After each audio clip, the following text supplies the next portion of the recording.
They say the devil doesn't need to knock when the door was never locked to begin with. They say the most dangerous places aren't the ones that wear their darkness openly. The crumbling asylums, the blood-stained floors, the shadows that move when they shouldn't. No, the truly damned places are the ones that smile at you, that offer you a bed, that promise you a future. They greet you with a warm radiator and a low, cheap rent. They let you hang your mother's picture on the wall. And they never ever tell you what's already sleeping inside those walls. My name is Mara. I do not sleep with my back to an open door. I do not trust silence that lasts too long. I check every reflection twice before I look away. This is why. This is not a story about a ghost. This is not a story about a demon. This is a story about a hunger. A hunger so old, so patient, that it learned to stop waiting for death to bring it food. It learned to sign a lease. Family, gather close. This is the Dread Codex. And this is case file number 71, the Crawford House.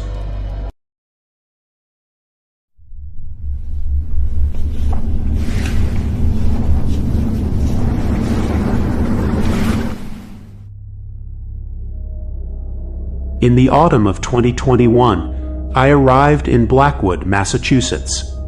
It's one of those classic New England towns that exists in the shadow of its own history. Oak trees older than the country itself. A church on every corner. And cell service that dies the moment you cross the town line, as if the place itself demands your full, undivided attention.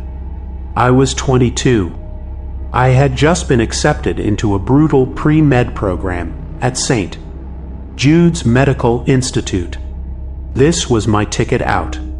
My father had died of lung cancer when I was 16. I spent my childhood watching my mother work double shifts just to keep the lights on. When I got that acceptance letter, she cried. She held my face in her hands and whispered, "You're going to be somebody, baby." I carried that hope like a flame all the way to Blackwood.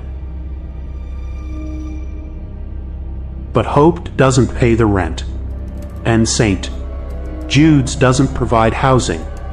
I needed something cheap. Something that didn't require a credit check or a co-signer my mother couldn't afford. That's how I found the Crawford House. It was a narrow 4-story building, wedged between a shuttered textile mill and a Pentecostal church so loud you could feel the bass in your chest from half a block away. The landlord was a man named Mr. Holloway. He had a smile that didn't reach his eyes, thin lips, yellowed teeth, a handshake that lasted exactly 1 second too long. The rent was almost nothing. "Top floor's been empty for a while," he said, not quite looking at me. "Students these days want Wi-Fi. Elevators. Can't compete with the new complexes." I should have asked why the top floor was empty. I should have asked about the last tenant. But I was 22 and desperate, and the flame my mother had placed in my hands was flickering in the cold. I signed the lease on November 7th, 2021. Let me describe the room to you. To get to it, you had to climb 3 flights of creaking stairs, then cross a narrow landing that opened onto a rooftop corridor. This corridor was enclosed by iron grills on both sides, a cage of rusted metal that let the wind in, but nothing else. When you walked through it, the grills rattled. Always. Even on nights when there was no wind at all. At the end of that corridor, 4 doors. Room 4A and 4B were empty. A shared bathroom with a flickering light. Then 4C, my room. And finally 4D, which belonged to the building's resident manager, a woman named Mrs. Phelan, who I would see exactly 3 times during my entire stay. Beyond 4D, a narrow stairwell led up to the roof. Mr. Holloway had padlocked the door, but the lock was old, rusted. And if you stood at the bottom of those stairs and looked up, you could see daylight through the gap. And from that gap, if you stood in just the right spot, you could look down into the back courtyard, to where the building's original owners had once burned their trash. A pit that had been filled in decades ago, but never properly cleaned. The ground there was always wet. Always darker than the soil around it. Even in a drought, that patch of earth stayed black and slick, as if something beneath it was still processing. My mother helped me move in. She stood in that rooftop corridor, her hand on my arm, her eyes fixed on that padlocked door. She was a practical woman, a woman who had scrubbed floors to put food on the table. She didn't believe in ghosts, but she believed in something. Your grandmother, she said quietly, used to talk about places where the veil is thin, where the living and the other can see each other. She said you could feel it, a heaviness. Like the air itself was watching you. I laughed it off. Ma, it's just an old building. She kissed my forehead. She hugged me for a long, long time. And then she drove home, leaving me alone in a room that smelled faintly of beeswax and old incense. And something else. Something that clung to the back of my throat, like the memory of a cough. The first few days were fine. I had 2 roommates. The first was Alara. She was in my organic chemistry section, a quiet girl with kind eyes who shared her notes when I missed something. We weren't friends yet, but we were a start. The second was Naomi. Naomi had the bed by the window, the one with the best view of the church steeple next door. Naomi didn't talk. She didn't acknowledge me or Alara. She ate her meals at odd hours, slipping into the kitchen when she thought no one was watching. And when she was in the room, she sat on her bed with her back to us, facing the window, perfectly still. Perfectly, unnaturally still. On November 11th, something shifted. I was in a lecture when a wave of dizziness hit me so hard I had to grip the desk. The room tilted. The fluorescent lights buzzed louder than they should have. And beneath the buzz, I heard something else. Breathing. Slow. Wet. Close. I turned to Alara. She was staring at me. "You're pale as a ghost," she whispered. I lied and said I was fine. But I wasn't fine. That night, I woke before dawn. The room was dark. Alara was asleep. Naomi's bed was empty. But Naomi herself was not gone. She was sitting in the corner of the room, the corner farthest from the door where the shadows seemed to pool and thicken, and she was staring at me. Not looking. Staring. Her eyes caught the dim light from the window and held it, reflected it, but there was nothing behind them. No recognition. No awareness. Just the act of watching. Ancient. Patient. Inhuman. I didn't move. Didn't breathe. After what felt like hours, I forced myself to get up, to walk toward the door. Naomi's gaze followed me. Her head didn't move, just her eyes tracking me across the room. I stepped into the corridor. The bathroom light buzzed and flickered.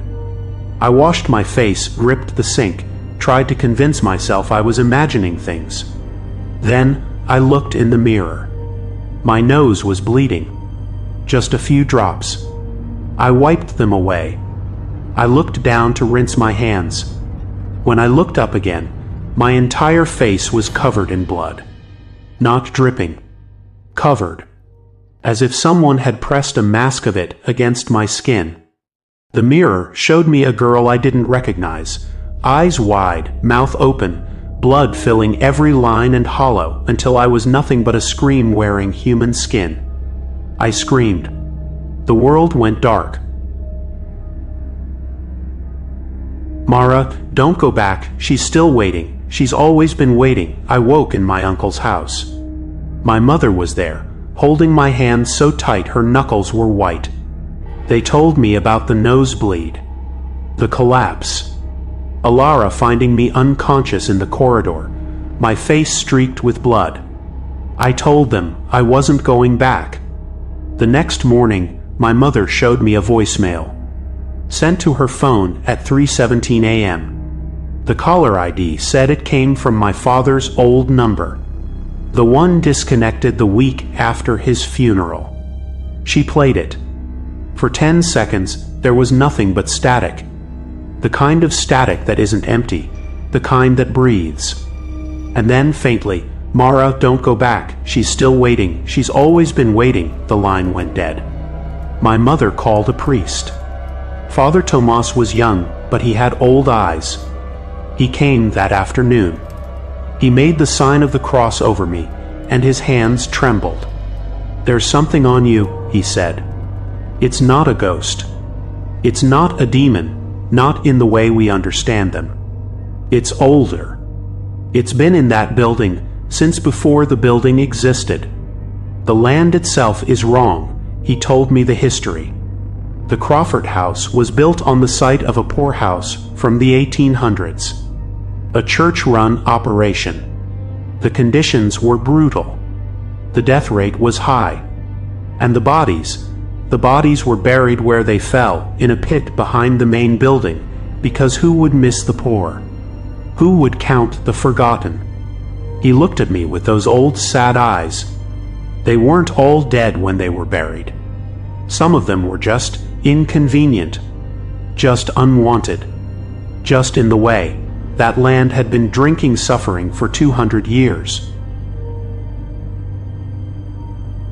And now it had learned to want more. He gave me instructions, prayers, a silver medal of Saint Benedict, a warning never to be alone, never to sleep with the lights off, never to look directly into a reflection after midnight.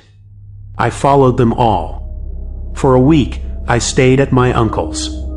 I went to class, came home, said my prayers, kept the lights blazing. But the dreams came anyway. In the dreams, I was back in that room. Naomi was at the window, her back to me, her reflection smiling. And behind her, pressing against the glass from the outside, was my father's face.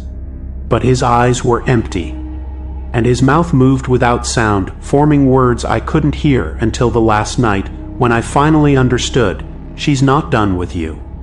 This is where you belong now, I woke screaming. And that's when my mother found the cuts. Thin, precise lines on my forearms.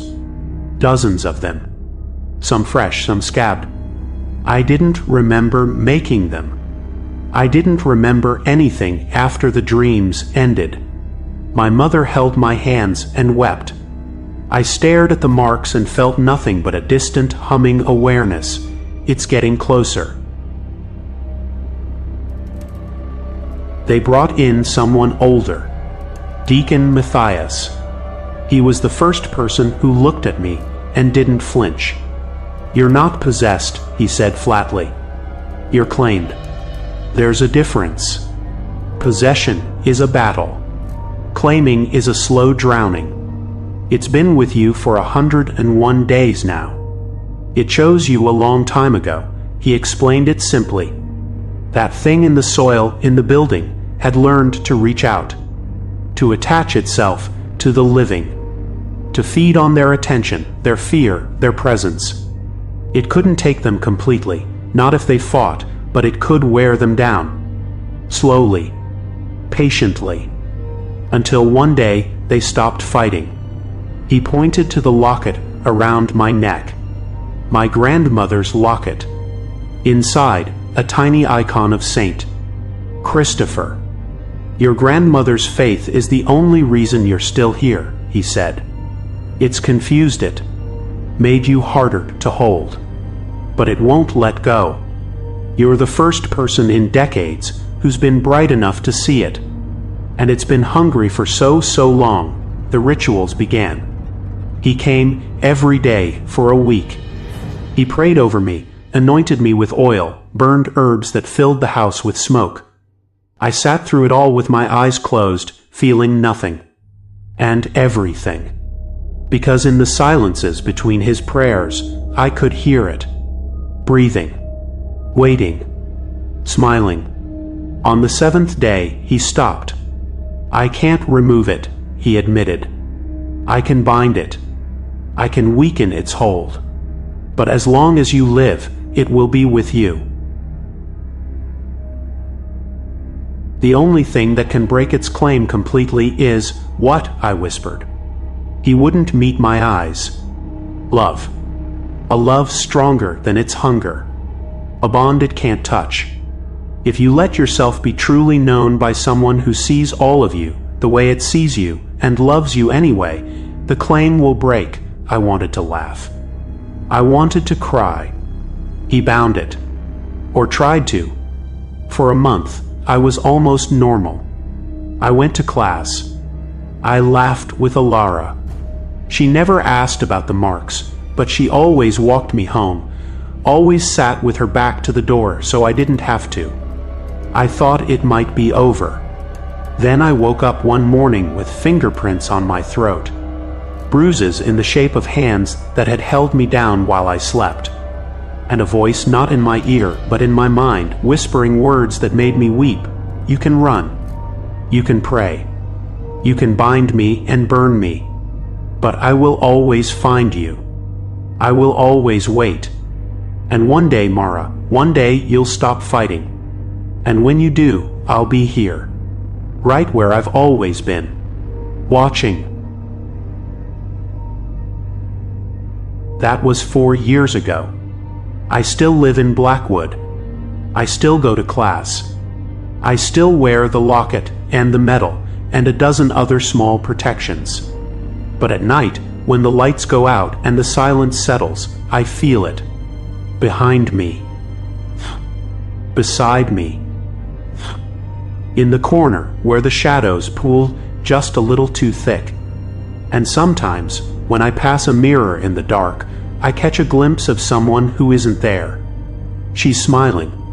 She's waiting. And she knows, the way the hungry always know, that patience is just hunger wearing a different name. This is the story of Mara and the Crawford House. It is not a ghost story. It is a legacy. The most profound evil does not announce itself with screams and shadows. It moves in while you're unpacking. It sits in the corner of your room and watches. It waits until you're alone and tired and too far from home to run. It mistakes your loneliness for an invitation. So listen closely, family. If you ever find yourself in a place that feels too still, too silent, too patient, if the air grows heavy and the shadows seem to have weight, if you catch your reflection doing something you didn't do, run. Some places are not haunted by what died there, but by what wanted to live. And some hungers are older than any of us. If you have a story that haunts you, send it to contacts.thedreadcodex@gmail.com. Your truth becomes our tale. Until next time, may your path be lit. May your faith be your own. May you never be as alone as you feel in the dark. Good night.